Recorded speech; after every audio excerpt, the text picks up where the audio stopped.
Un chiste que circula cuando se habla de inteligencia artificial es que los estadounidenses crean y los europeos regulan.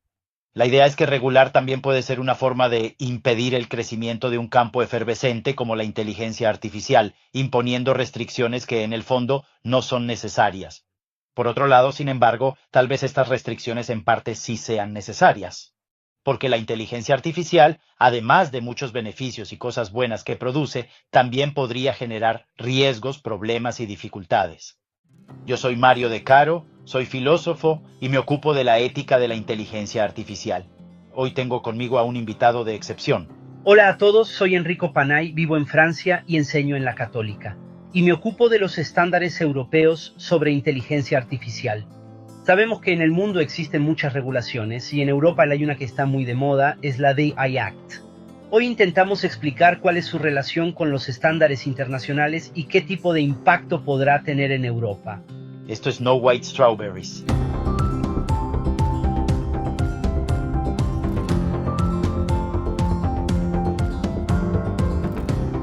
Entonces, Enrico, en 2024 finalmente se promulgó, después de años de trabajo, el EU AI Act, que ha regulado, al menos en parte, la inteligencia artificial.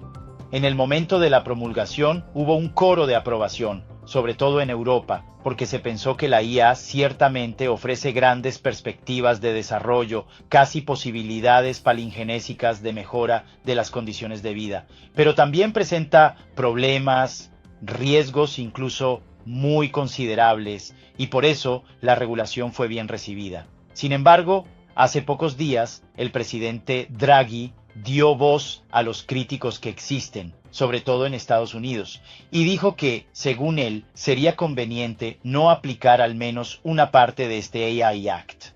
Está preocupado de que pueda cortar las alas a un tipo de investigación y desarrollo muy importante para nuestras economías, como es el de la IA. ¿Qué opinas? Desde mi punto de vista, hay al menos un par de motivos para no estar de acuerdo con la postura de Draghi. El primer punto es que este tipo de razonamientos se basan en un error lógico, es decir, ponen en contraposición la innovación y la regulación como si existiera una, no pudiera existir la otra, pero no hay ninguna prueba de que exista una relación entre ambas. Europa se encuentra realmente entre el yunque de Estados Unidos y el martillo de China, y ambos están desarrollando la inteligencia artificial a ritmos vertiginosos. Nosotros estamos muy atrasados, no tanto desde el punto de vista tecnológico como en lo que respecta a ganar cuotas de mercado en este momento. Pero nuestro retraso no se debe a las leyes europeas. De hecho, hasta ahora casi no había leyes operativas, solo algunas prohibiciones. Parece un poco la excusa del estudiante que no ha hecho los deberes. El hecho de que Estados Unidos y China estén más avanzados que nosotros se debe a muchos otros motivos, entre ellos, por ejemplo, las enormes inversiones militares. Luego hay un segundo punto, que es el hecho de que China ya ha creado legislaciones, incluso más estrictas que las europeas, y aún así desarrolla inteligencia artificial. Estados Unidos ha bloqueado las legislaciones federales, todos hablan de eso, pero pocos hablan de las legislaciones estatales, así que en realidad se encuentran con más leyes y mucho más fragmentadas que las que tenemos nosotros en Europa. Solo para darte un ejemplo, entre 2016 y 2024 Estados Unidos ha aprobado más de 130 proyectos de ley sobre IA, que son regulaciones sobre la inteligencia artificial en los diferentes estados. Y además a menudo son una mala copia de la AI Act.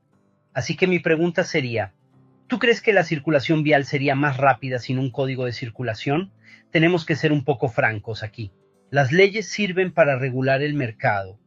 Es un mercado que debe ser respetuoso con los ciudadanos, los trabajadores y los consumidores. Así que, si no somos capaces de competir con Estados Unidos y China en el desarrollo de grandes industrias de la IA, al menos que los productos que ponemos en el mercado sean poco peligrosos para los ciudadanos europeos. Gracias. Mira, una cuestión que se debate mucho es la de los estándares en el campo de la IA. También sobre esto se habla mucho. ¿Qué opinas al respecto? Se habla mucho de estándares porque la legislación europea tiene una característica.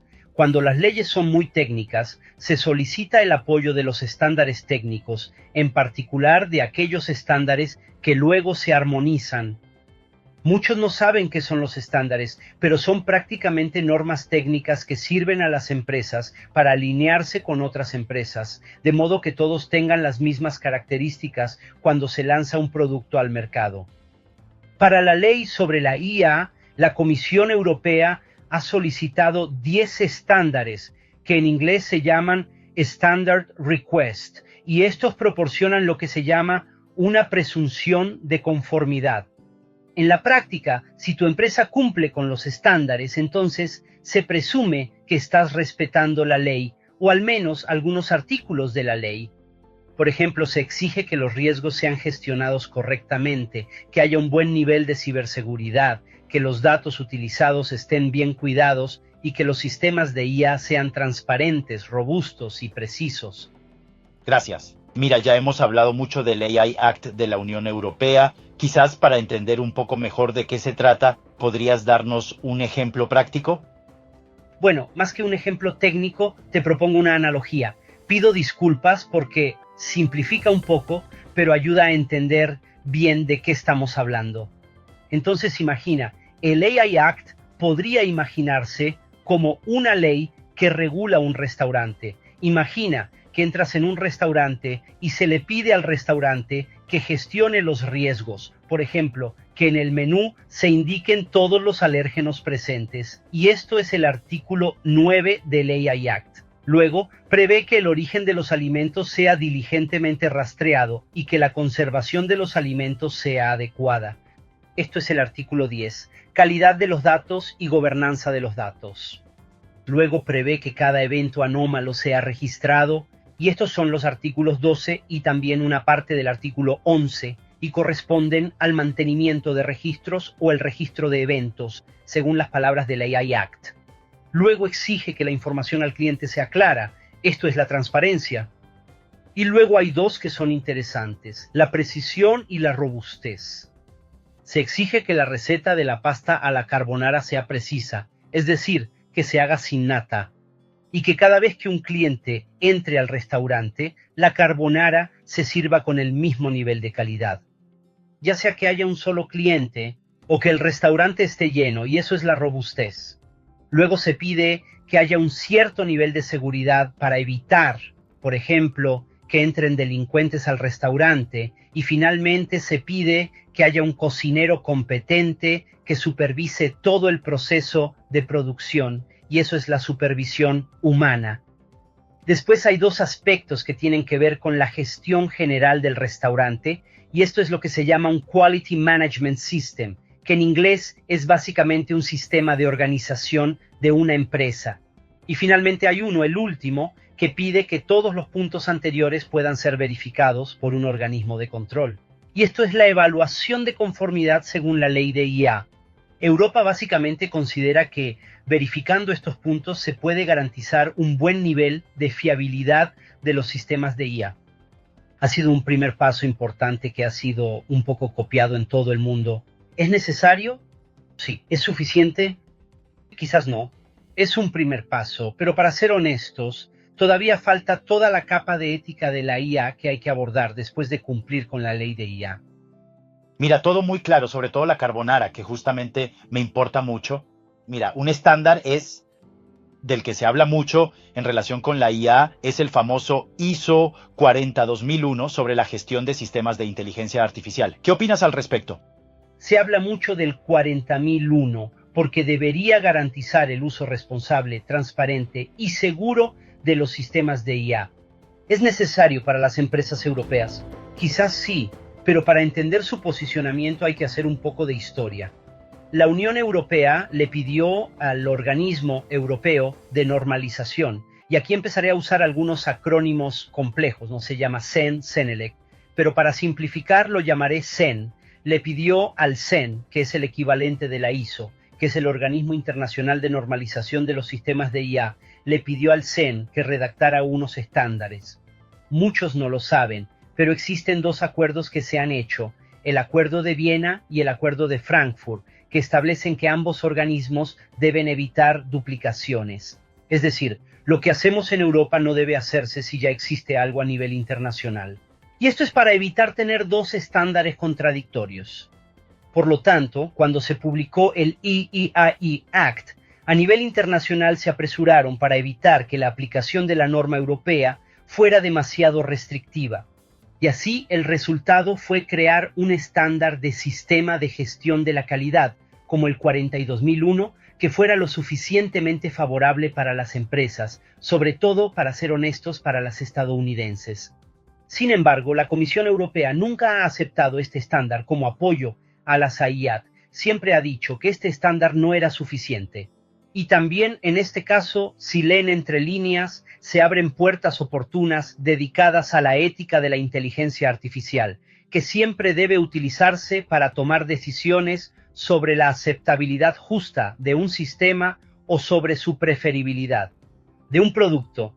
Escucha, Enrico, estamos llegando al final, pero tengo que hacerte una pregunta. ¿Qué deberían hacer las empresas en esta situación?